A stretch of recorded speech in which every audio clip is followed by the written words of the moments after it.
ശരിക്കും ഓട്ടോസ്റ്റാർക്കിൻ്റെ ഒരു കോർ പാർട്ടാണ് റീസ്റ്റോറേഷൻ എന്ന് പറയുന്നത്. ഇതും ഇവിടെ റീസ്റ്റോറേഷൻ വന്നിട്ടുള്ള ഒരു സംഭവം തന്നെയാണ്.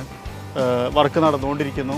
ബോഡിയൊക്കെ ഏകദേശം പഴയ പോലെ തിരിച്ച് കിട്ടിയിട്ടുണ്ട്. 25 മോഡൽ ഹയാസാണ് ഇപ്പോൾ നമ്മൾ കണ്ടുകൊണ്ടിരിക്കുന്നത്. അത് പ്രത്യേകം പറയേണ്ട കാര്യമുണ്ട്. കാരണം എന്ന് വെച്ച് കഴിഞ്ഞാൽ കറക്റ്റ് മാച്ചായിട്ടൊക്കെ ആ ഒരു കർവ് കറക്റ്റ് അതുപോലെ തന്നെ ഉണ്ടാക്കി വെച്ചിട്ടുണ്ട്. അത് അസാധ്യം.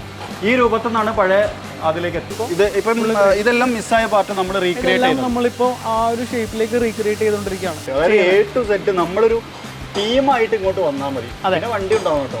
പിന്നെ ഇവരെടുത്ത് നേരത്തെ പറഞ്ഞ പോലെ തന്നെ പാർക്ക് ആൻഡ് സെയിൽ ഓപ്ഷൻ ഉണ്ട്. ഇപ്പോൾ വണ്ടി വെള്ളത്തിൽ വീണ് ഒരു പഴയകാല കപ്പലൊക്കെ കാണുന്ന പോലെയുള്ള ഒരു ഫോസിലിനെ പിടിച്ചു കൊണ്ടുവന്ന് ഓട്ടോസ്റ്റാർക്കിൻ്റെ കയ്യിൽ കൊടുത്തു കഴിഞ്ഞാൽ അവരതിനെ പഴയ രൂപത്തിൽ ആഢ്യത്വമുള്ള അല്ലെങ്കിൽ ആ ഒരു പഴയ പ്രൗഢിയുള്ള ഇതുപോലത്തെ സുന്ദര കുട്ടപ്പന്മാരാക്കിയിട്ട് നമുക്ക് തിരിച്ചു തരും എന്നുള്ളതാണ് ഓട്ടോസ്റ്റാർക്കിൻ്റെ തീം.